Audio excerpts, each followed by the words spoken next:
for a long time. Like, I was. But then I met the love of my life. He is my boyfriend. He doesn't know it yet, but he is my boyfriend. What's the difference between a cheeseburger and an erection? What? You're not giving me a cheeseburger right now.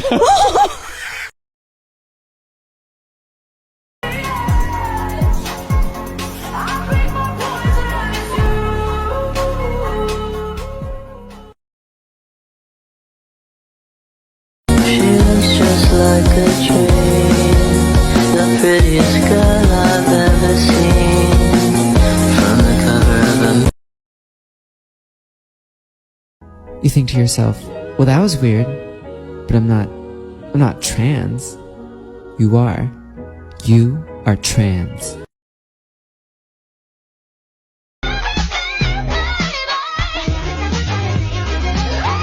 You know, with all the things that suck about being trans, at least I don't have to go through all that shit. This pussy's self-cleaning, baby. And historians will call them close friends, besties, roommates, colleagues, anything but lovers. History hates lovers.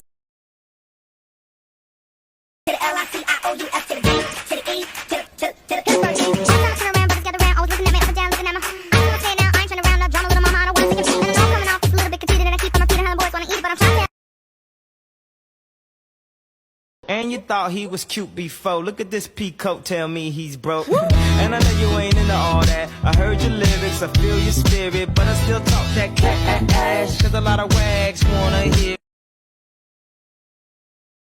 You say we're just friends, but friends don't know the way you taste. La la la. Cause you know it's been a long time coming, don't you let me fall.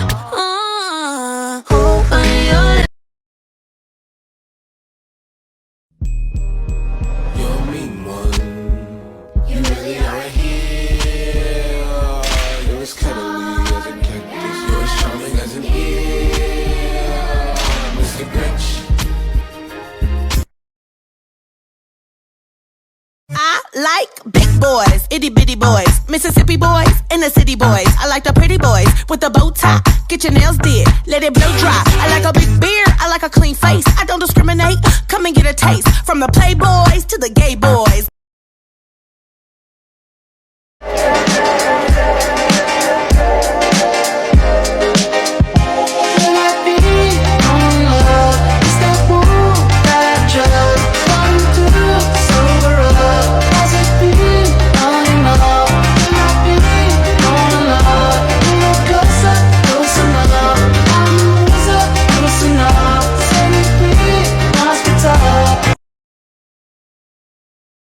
To be honest, you do have a deep voice for a girl. Are you going to take anything to get it higher? I'm a trans man, so I took testosterone to make my voice lower, not higher. You are not a girl. That's kind of the whole point, yeah. So I'm thinking yours and Mercury's relationship is extremely platonic. Can I get a crumb of tone indicator? I can't tell if this is sarcasm or if you're just very out of touch. So you're straight. In what world would two trans guys liking each other be straight? I'm straight, but he kind of cute, low-key. Thank you. Don't know what straight man finds this attractive, but I'll take the compliment.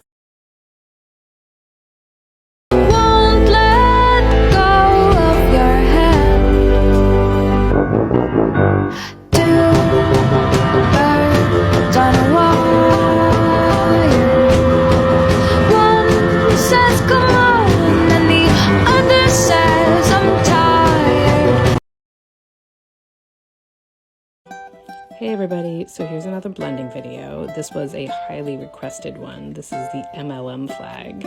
So when I was doing this blending, I was blending this and a few others, and I did a live, and it was kind of fun. So people were like guessing the colors and stuff as we blended. I really ended up liking the color that this flag blended to. It's like kind of like an aqua color. It's really kind of nice.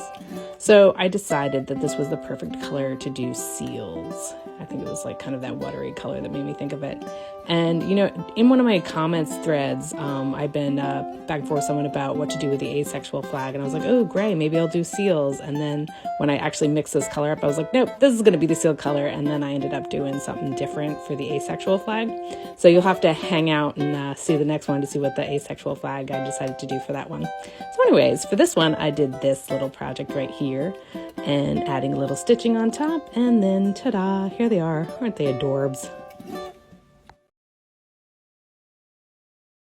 This is the story of how I made a homophobic straight man cry. So every year, me and my boyfriend plan a trip to the Poconos for our friends. And we go every year and he invites his friends and I invite my friends. And this homophobic straight man that we're going to be talking about, I'm going to call him Dan. Dan is one of my boyfriend's friends that came along on the trip with us. So a little bit of backstory on Dan. He went to high school with my boyfriend and he grew up in a pretty religious conservative household. Not to mention my boyfriend is bisexual and has dated women before, so when he started dating me about 5 years ago, it kind of threw Dan for a little bit of a loop. And one of the first things that Dan ever said to me when he met me was, I don't really like gay people, but since you make Troy happy, Troy's my boyfriend's name, since you make Troy happy, then I'm fine with you.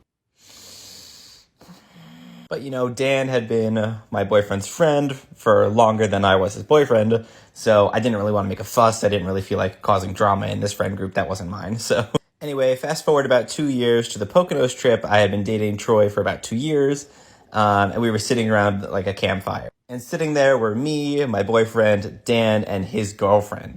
Now bear in mind that Dan had been saying things like, oh, I don't like gay people, but I'm fine with you, to me for about 2 years now.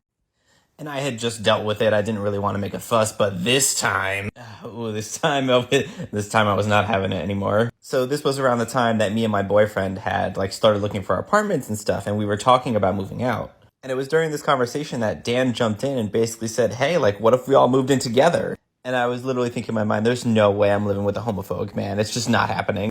And I'm pretty fed up with him at this point, so I basically just say it right to his face. I say, hey, there's no way I'm living with you. And he basically goes, oh, well, why? Why won't you live with me? And my immediate response is, I don't feel comfortable living with someone who's homophobic. And he basically goes, oh, no, it's not like that. I'm fine with you guys. I just don't like gay people in general. And when I tell you I am fed up at this point, I was about to hit a bitch. And I have been hearing this comment for 2 years, so at that point, I'm basically just okay, no. No, that's not how it works. You can't pick and choose which gay people you can like. And I said it flat out. I said, it's one way or the other. You either support the gay community or you don't support me and Troy. And, he goes on, he tries to defend himself. He explains how his family basically beat this mindset into him. And that it was so hard to get rid of this mindset, And I'm running out of time, so I may need a part 2, so stay tuned for part 2. This is part 2 of how I made a homophobic straight man cry. If you haven't seen the first part, for context, go watch that one. So yeah, I left off and, Dan was trying to defend himself, saying that, this mindset was so ingrained into him that it was so hard to break away from this. And at this point, I have no sympathy for his argument anymore. So, I say it flat out. I say, if you do not support the gay community, then you do not support me and Troy being one of your best friends. And then he basically says, yeah, Matt, you're right. He says, I have biases and I need to address that. And he says, he knows that he should support the gay community, but it's just so hard for him based on this mindset that he grew up in. So he basically acknowledges that he needs to change, but he keeps going back to the excuse of how this mindset was so engraved in him, his conservative, religious family mindset. I literally just didn't feel like having the conversation anymore, so I straight up said, okay, I'm done with this conversation, I'm leaving. So I get up from the campfire and I leave. And it wasn't a dramatic exit or anything. I just didn't feel like having the conversation, so I left. And all of my friends were sleeping, so I basically just went inside and went to bed. And I didn't learn this until the next day, but apparently, as soon as I got up and walked away, Dan started bawling. Troy told me, he has never seen Dan cry before. And I think he was crying because he thought, he had basically ruined kind of his friendship with not only me, which didn't really exist at the time, but me and also Troy. Yeah, he's crying, but the best part is that Troy and Dan's girlfriend both agree with me anyway. They both tell him hey, Matt's right. You need to work on your biases. Apparently he cried for a good half hour too. But during this half hour crying session, Dan's girlfriend and Troy both had a really good conversation with him, saying how, he needs to start getting exposed to the LGBTQ community and kind of break away from that mindset. Because Dan was literally going to church every day, and the only people he was ever around were his conservative family members and the church members, and, his girlfriend. So they were suggesting hey, we should go to gay bars, gay clubs maybe.